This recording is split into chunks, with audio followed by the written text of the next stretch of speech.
So, Tom Temin, tell me a little bit more about yourself. Well, I've been in the federal market now going on close to a quarter of a century. I don't like to say 25 years, I just said it. But, I was editor of Government Computer News in Washington Technology for about 15 years, and then publishing career transmogrified into a broadcasting career, and here I am for about 8 years. Wow, terrific. And what do you do I've been working for about 40 years, but I don't like to say that either. No, you never want to date yourself, right? Never. So tell us a little bit about Federal News Radio and what you do in your morning drive time. Well, Federal News Radio is kind of a unique cat in this whole market because we have the broadcasting live AM 50,000 watt broadcasting component, and we have a very, very active, hugely visited website. So we are another business-to-business medium in the federal market, but we're unique because we bring through the radio medium the voices and emotions of the people carrying out the business of government and the contractors that support it and lots of other people. But it's a very human medium, which I think gives us a quality that you just don't find anywhere else. What should someone think about if they want to start working with you and potentially be on this show? Well, Federal News Radio's niche is to cover the business of government, the process of government. We try to present stories and issues and topics that would help federal managers and contractors work and operate more effectively.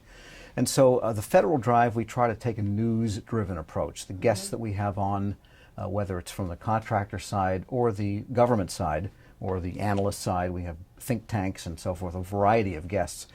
We try to have interviews that are driven by some current event, some news, that we can then play off of and explain what does this mean for the federal government itself, what does this mean for the bureaucracy, what is the process story here.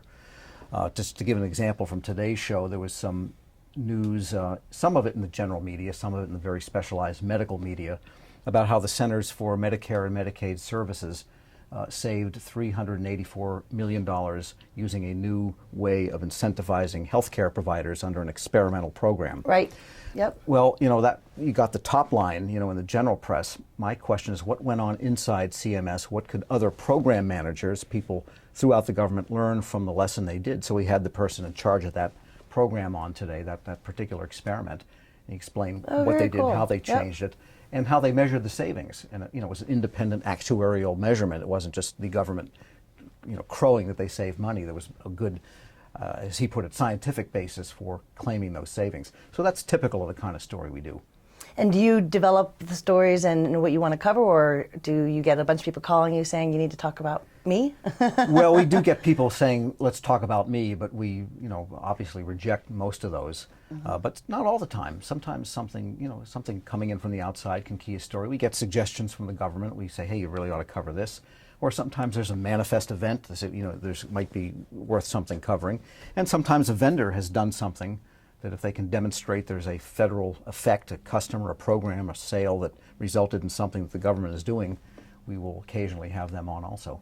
So as far as working with you, what are the things that people should consider? And they might think that they are onto something. They might think they have a great research study or something like that. Do they come to you directly? Do they work with a producer?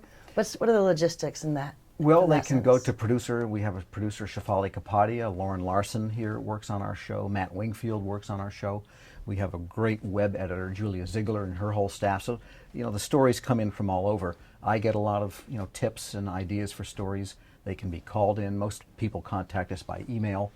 But a lot of the stories and a lot of the material that is heard on the Federal Drive and even appears then on the website, because we repurpose all of our material there, is generated by our scanning of the market and our attending events and kind of keeping a close listening ear on what the government is doing and reading the general press. I read a huge variety of things every morning. Oh, I bet. Right. And sometimes we break the news, sometimes we follow up on the news with, again, going deeper into the government process. What is the lesson learned from a government perspective that might be teed off, or kicked off by that news story?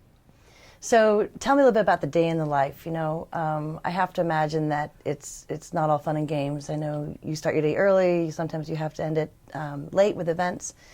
How much do you read? What's a day in the life like for you? Well, it is a lot of fun, but it's not games. Okay. So yeah, I get here 3:30 in the morning, and Wow. there's a lot of tasks to do to write, to get ready for the show. So I read probably 10 or 12 publications, scan them, as does the staff. And we decide what we want to present as our newscast items and what items we'll be talking about, just that are not interviews, but just, hey, this is going on, here's what it means, here's what it relates to. So we gather all that material. There's a lot of scripting that goes on when we introduce a guest. That is not ad-libbed. That is a script that we try to deliver in a professional manner, because I mean, the more you script, nobody can see us, right? The more you script, then the more professional the show sounds.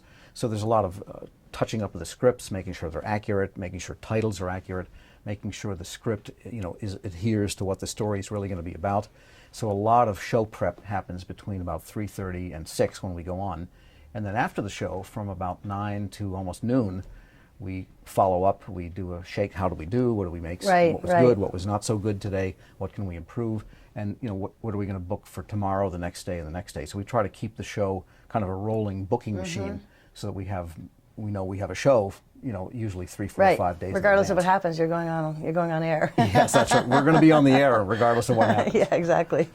So tell me about any pet peeves you might have, or what people shouldn't do if they want to try to get your attention.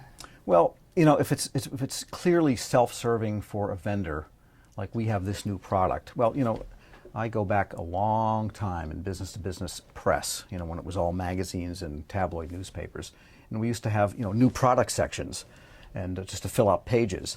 Well, those days are long gone. I mean, that's a dead and buried type of approach.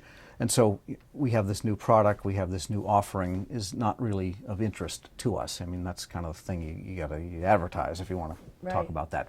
On the other hand, if Agency X used our product and they did this under this program, then that might be something that catches our interest. Now, very often we will ask for, well, let's have the government customer come on and tell us what they did. And you may or may not get the product mentioned. Sometimes they mention the company, sometimes they don't, because they're careful about endorsing. But you get the reflected glory, and the interview is available to you to say, hey, they were talking about us, whatever you want to do afterwards. So, again, it's a good way to basically, have at least the initiative or the problem that they're trying to solve. Yeah, I mean, it has to have a tangible result that someone can learn something from. Right. As in applied to a program with this result. And so you spent several years in print and working on the editorial side. Yeah. 35 years in print, yeah. Okay, yes. Well, prior to your 25 years here in Washington. Well, 23. I'm going on 24 years here in Washington. We don't need to talk about age. Dates. That's I don't all right. mind. I just hit a big birthday. And, congratulations! It's in between two prime numbers. Okay. And it's not 30. So figure it out. Well, can you talk a little bit about print and how you think things have changed? I mean, I'd be curious to see. It has changed quite a bit in the landscape, and while you may not be in print now, you certainly work on the editorial side and on the journalism side to a certain extent still. Yeah, I mean, in this market and a lot of the technology markets, I think the problem with the news sites is that by print, I mean also those things that have transmorgified into web. Right. I see a lot of herd type of stories where everybody's got the same lead story because they all went to the same event.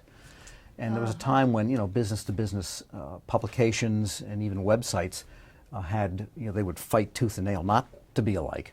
Right. And I think what's happened is that the economics have changed so much in so many markets that they don't have the sheer number of people that they need to really do original, let alone investigative or kind of in-depth reporting. Right. And so a lot of it is press release driven, a lot of it is handout driven.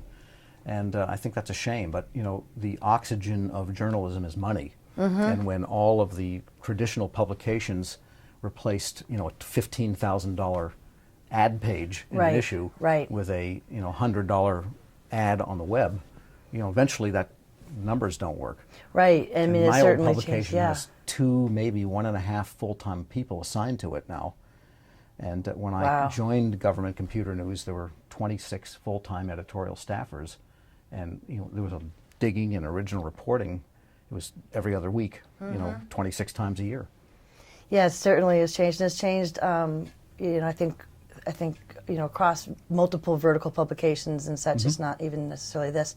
I think in this particular market, we've seen a better sustenance, if you will, and I think particularly because you mentioned that Federal News Radio is also a destination site, and a lot of the stories, if they're not up at 6 in the morning listening to you, they can actually read some of the stories and then download the podcast or listen to them live, or Yeah, listen and to we, them and we on, have on some, their own. some really smart. Jason Miller Yes. is out there, and he knows everything about everything in the federal IT market. And so, his reporting he often is out there in front with fresh new stories, and, beat them to the punch type of stories. Jared Serbu, who covers DoD for us, another one that's out there a lot. Emily Kopp, my old co-host. Yes, yep. She's got an original mind and looks at things in an original way. But the economics are tough for everybody, but I think there are also a lot of great. We have some worthy competitors, and I think they still provide a good outlet for the industry to talk to itself and to learn about itself.